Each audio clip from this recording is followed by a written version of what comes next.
it chapter by chapter, one bite at a time. So many adventures and mountains we can climb. Take it word for word, line by line, one bite at a time.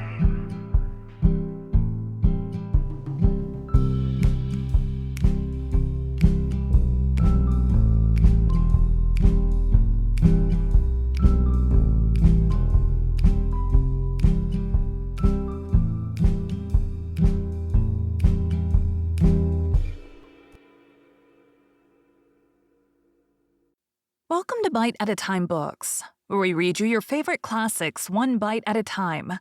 My name is Bree Carlile, and I love to read, and wanted to share my passion with listeners like you.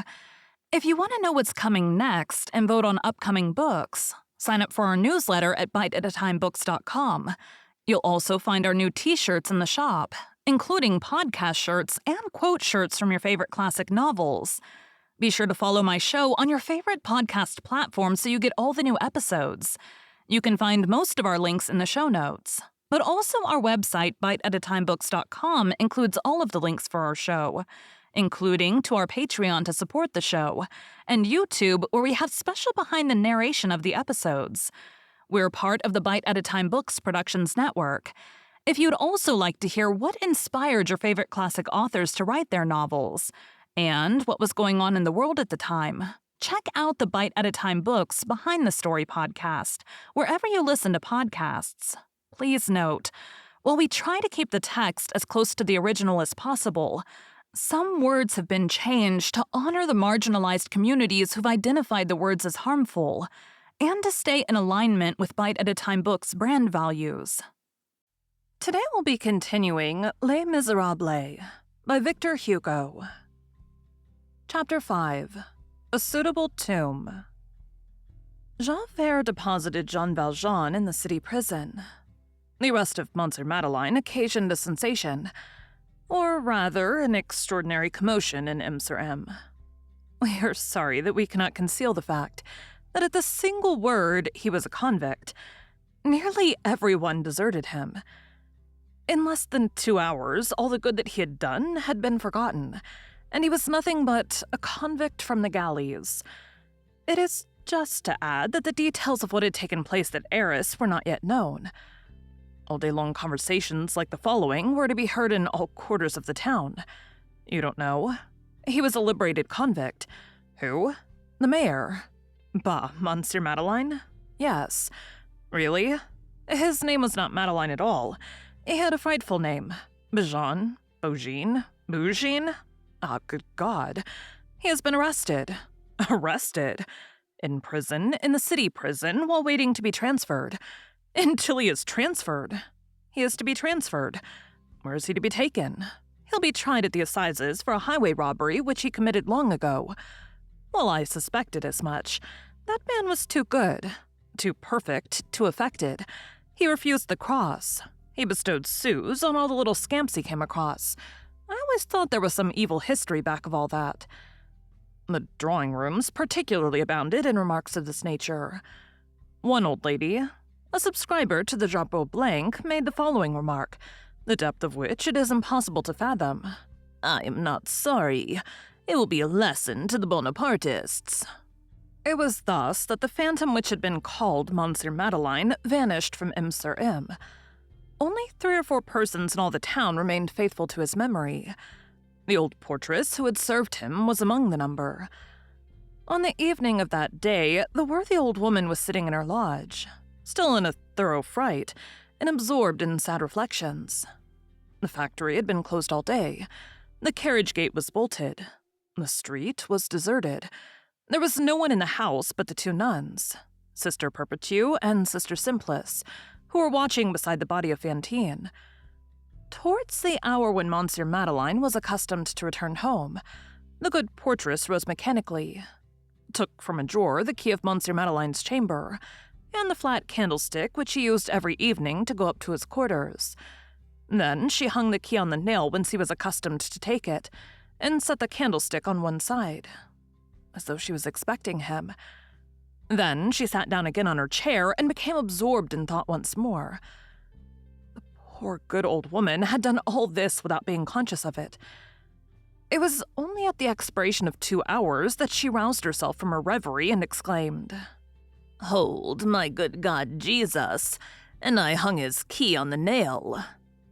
At that moment, the small window in the lodge opened. A hand passed through, seized the key and the candlestick, and lighted the taper at the candle which was burning there. The portress raised her eyes and stood there with gaping mouth, and a shriek which she confined to her throat. She knew that hand, that arm, the sleeve of that coat. It was Monsieur Madeleine. It was several seconds before she could speak. She had a seizure, as she said herself, when she related the adventure afterwards. "Good God, Monsieur le Maire," she cried at last. "I thought you were—" She stopped. The conclusion of her sentence would have been lacking in respect towards the beginning. Jean Valjean was still Monsieur le Maire to her. He finished her thought. "In prison," said he. "I was there. I broke a bar of one of the windows. I let myself drop from the top of a roof, and here I am. I'm going up to my room. Go and find Sister Simplice for me. She is with that poor woman, no doubt." The old woman obeyed in all haste. He gave her no orders. He was quite sure that she would guard him better than he should guard himself.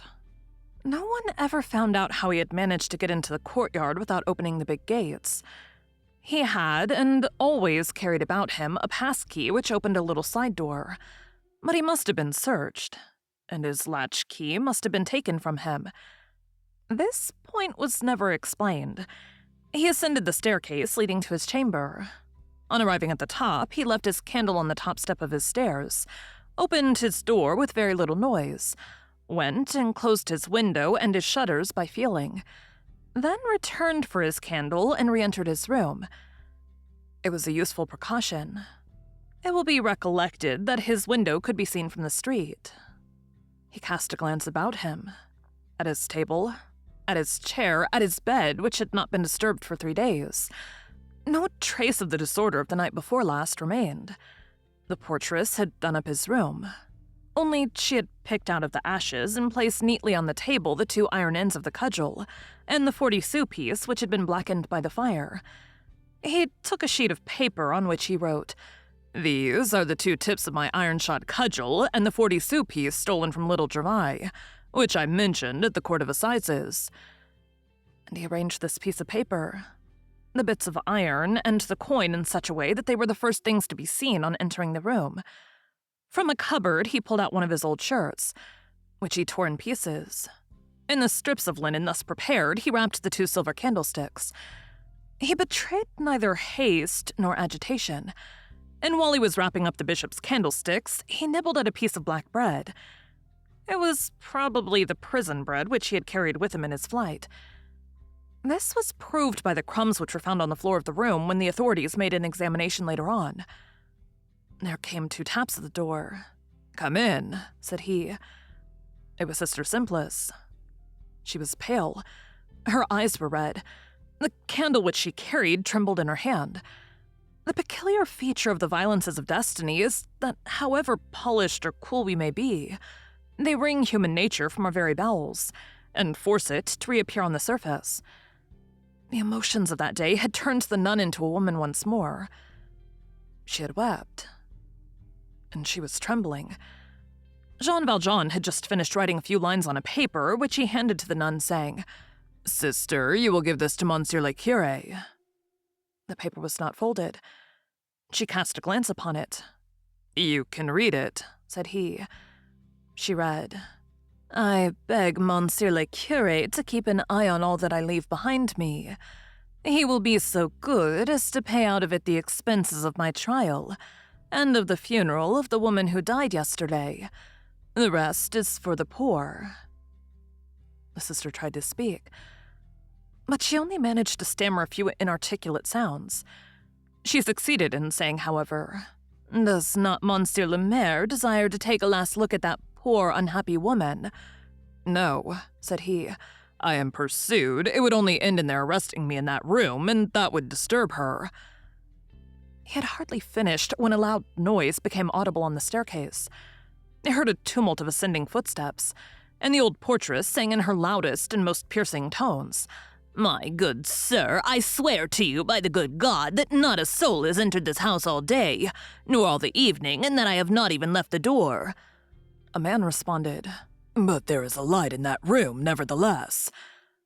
They recognized Javert's voice. The chamber was so arranged that the door and opening masked the corner of the wall on the right. Jean Valjean blew out the light and placed himself in this angle. Sister Simplice fell on her knees near the table. The door opened. Javert entered. The whispers of many men and the protestations of the portress were audible in the corridor. The nun did not raise her eyes. She was praying. The candle was on the chimney-piece and gave but very little light. Javert caught sight of the nun and halted in amazement. It will be remembered that the fundamental point in Javert, his element, the very air he breathed, was veneration for all authority. This was impregnable and admitted of neither objection nor restriction. In his eyes, of course, the ecclesiastical authority was the chief of all. He was religious, superficial, and correct on this point, as on all others. In his eyes, a priest was a mind who never makes a mistake. A nun was a creature who never sins. They were souls walled in from this world, with a single door which never opened except to allow the truth to pass through. On perceiving the sister, his first movement was to retire. But there was also another duty which bound him and impelled him imperiously in the opposite direction.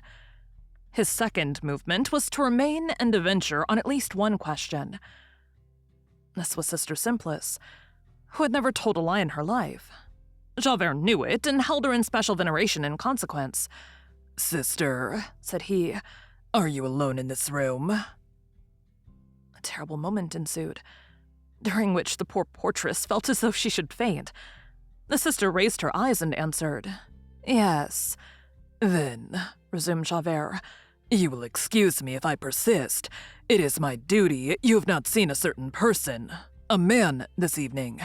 He has escaped. We are in search of him. That Jean Valjean, you have not seen him."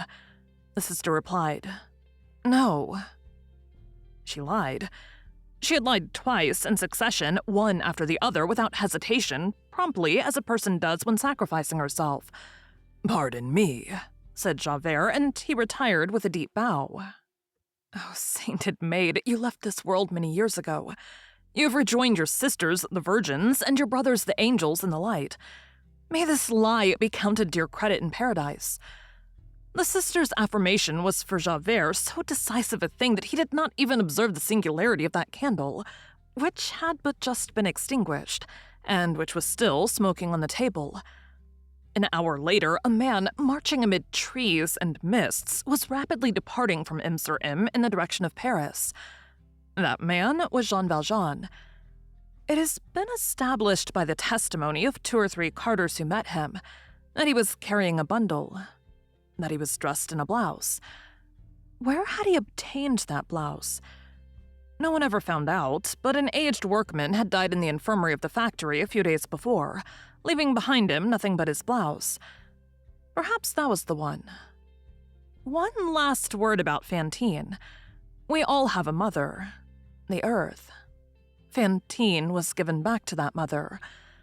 The curé thought that he was doing right, and perhaps he really was, in reserving as much money as possible from what Jean Valjean had left for the poor. Who was concerned, after all? A convict and a woman of the town. That is why he had a very simple funeral for Fantine, and reduced it to that strictly necessary form known as the pauper's grave. So Fantine was buried in the free corner of the cemetery, which belongs to anybody and everybody, and where the poor are lost. Fortunately, God knows where to find the soul again. Fantine was laid in the shade, among the first bones that came to hand. She was subjected to the promiscuousness of ashes. She was thrown into the public grave. Her grave resembled her bed. The end of Volume 1. Fantine. Thank you for joining Bite at a Time Books today, while we read a bite of one of your favorite classics. Again, my name is Bree Carlile. And I hope you come back tomorrow for the next bite of Les Miserables. Don't forget to sign up for our newsletter at biteatatimebooks.com and check out the shop. You can check out the show notes or our website, biteatatimebooks.com, for the rest of the links for our show. We'd love to hear from you on social media as well.